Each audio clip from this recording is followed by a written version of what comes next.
வணக்கம்.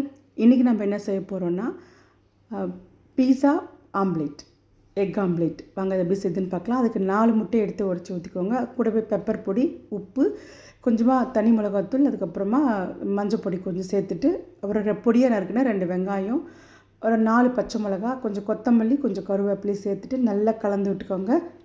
இருக்கட்டும் ஒரு பக்கமாக. அதுக்கப்புறம் ஒரு ஸ்டவ்வில் வந்து இரும்பு கடாயோ இல்லை தவாவோ வச்சுக்கோங்க.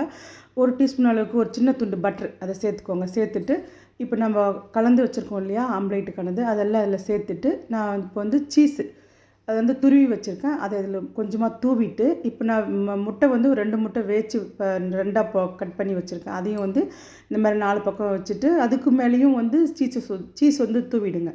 துருவி தூவினாலும் சரி, இல்லை கட் பண்ணி போட்டாலும் பரவாயில்ல. மேலேயே கொஞ்சம் உப்பும் கொஞ்சமாக பெப்பரும் கலந்து அதையும் தூவிட்டு ஃபுல் சிம்மில் வச்சுட்டு மூடி வச்சுருங்க ஒரு 5 நிமிஷத்துக்கு.